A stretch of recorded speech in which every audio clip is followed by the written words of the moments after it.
नमस्कार, बहुत स्वागत है आप सभी का जी राजस्थान में और आप देख रहे हैं खबर राजस्थान। मैं हूं आपके साथ अंकुर श्रीवास्तव। खबर राजस्थान की शुरुआत करें इस वक्त की बड़ी खबर के साथ। मिलिंद देवड़ा ने कांग्रेस छोड़ी है और कांग्रेस की प्राथमिकता सदस्यता से इस्तीफा दी है।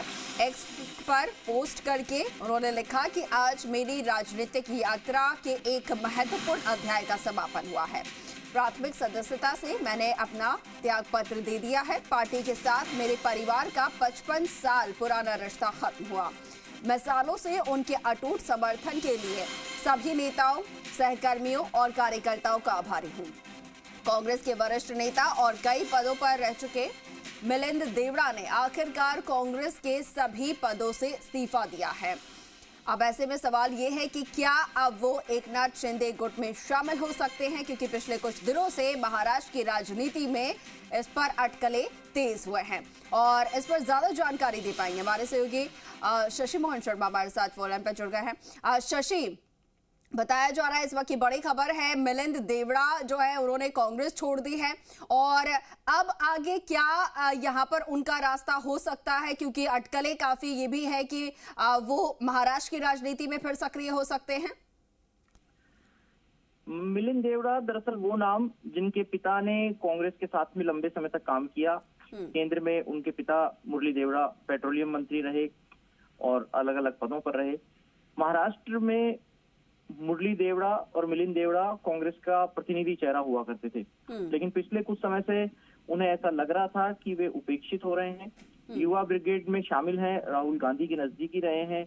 आपको ध्यान होगा मिलिंद देवड़ा, आरपीएन सिंह, जतिन प्रसाद, सचिन पायलट, ज्योतिरादित्य सिंधिया, ये सब एक युवा वर्ग और राहुल गांधी के नजदीकी चेहरों में शुमार थे।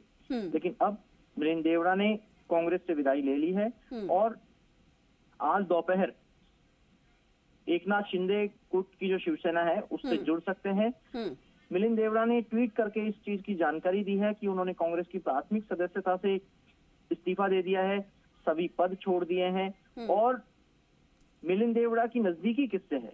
दरअसल सवाल ये है कि मिलिंद देवड़ा मुकेश अंबानी जो बड़े उद्योगपति हैं उनसे बहुत नजदीकी ताल्लुक रखते हैं। तो क्या मुकेश अंबानी की कोई भूमिका रही है? हालांकि सीधे तौर पर इस बारे में कुछ नहीं कहा जा सकता, लेकिन ये जरूर है कि वो आज एकनाथ शिंदे गुट से जुड़ रहे हैं दोपहर 2 बजे, जैसा कि संभावना जताई जा रही है। और एकनाथ शिंदे गुट से क्यों, किसी और पार्टी से क्यों नहीं, सवाल ये भी आता है। महाराष्ट्र की सत्ता पर अभी एकनाथ शिंदे मुख्यमंत्री हैं, बीजेपी के साथ अलायंस करके उन्होंने सरकार बना रखी है।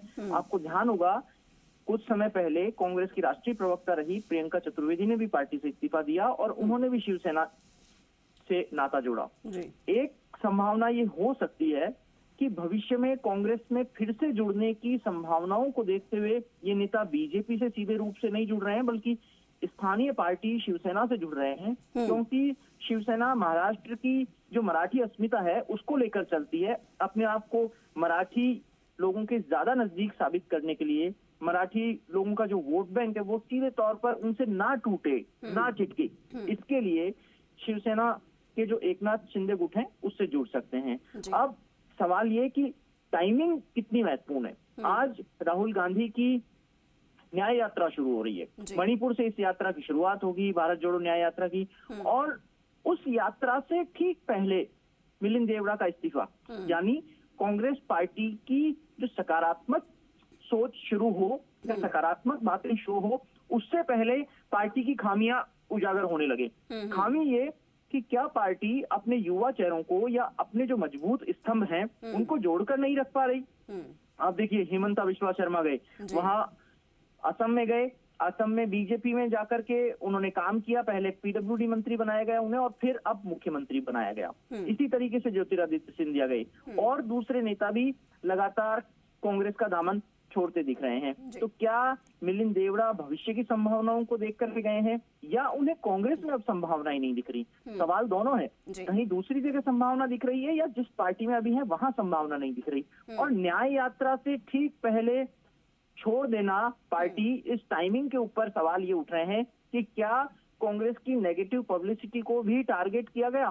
सवाल ये भी है क्या किसी तरह का वो हित देख रहे थे, प्रलोभन था, कोई दबाव था, या कुछ और सोच थी, खुद की प्रगति की सोच थी, खुद के डेवलपमेंट या ग्रोथ की सोच थी, किस सोच के साथ में मिलिंद देवड़ा ने पार्टी छोड़ी, ये अभी साफ नहीं हो सका है। लेकिन जब 2 बजे संभवतः वे एकनाथ शिंदे गुट में शामिल होंगे तो ऐसा लगता है कि मीडिया से बातचीत भी करेंगे और अपनी बात भी रखेंगे कि क्यों उन्होंने कांग्रेस पार्टी छोड़ी। जैसा चर्चा में आ रहा है वो यही बात कि मिलिंद देवड़ा यही कहेंगे कि लगातार उपेक्षित महसूस कर रहे थे, कांग्रेस का केंद्रीय नेतृत्व स्थानीय क्षत्रपों से संवाद नहीं कर पा रहा था और बात नहीं सुन पा रहा था। जो कम्युनिकेशन गैप की बात आ रही है वो कांग्रेस में लगातार सवाल खड़े कर रही है कि आखिर कम्युनिकेशन गैप क्यों? क्या नेता ज्यादा महत्वाकांक्षी हो गए हैं या पार्टी का केंद्रीय नेतृत्व उनकी उपेक्षा ज्यादा कर रहा है?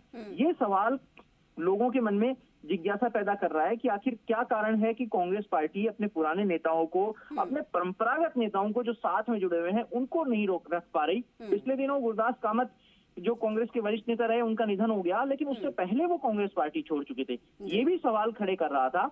हालांकि जब गुरदास कामत कांग्रेस छोड़ते हैं, हेमंता विश्वा शर्मा छोड़ते हैं, ज्योतिरादित्य सिंधिया छोड़ते हैं, तो कांग्रेस के नेता उन पर सवाल उठाते हैं कि पार्टी ने उन्हें बहुत कुछ दिया, चाहे वो आरपीएन सिंह हो, मिलिंद देव, जितिन प्रसाद हो।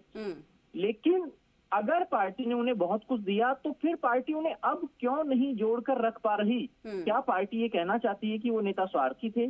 क्या पार्टी उन्हें अब कुछ नहीं दे पा रही, या उन्हें ये लग रहा है कि पार्टी उन्हें भविष्य में कुछ देने की स्थिति में नहीं रहेगी? और क्या पार्टी से सिर्फ लेना ही लेना होता है? पार्टी को से एक के बाद एक जो यहाँ पर लीडर्स हैं और खासतौर पर युवा लीडर्स जो कि काफी सालों से जुड़े हुए थे और अपना जो है बेस्ट वो देने की कोशिश कर रहे थे, वो नेता जो है वो पार्टी छोड़कर जाते हुए नजर आ रहे हैं। तो ऐसे में कहीं ना कहीं कांग्रेस को ये सोचने की जरूरत है कि आखिर क्यों वो इनको अपने साथ नहीं रख पा रहे हैं, आखिर क्यों लगातार जो ये युवा नेता है वो उनसे नाराज हो रहे हैं। ठीक है सुषमा, बहुत शुक्रिया आपका हमारे साथ जुड़ने के लिए, तमाम बातचीत के लिए।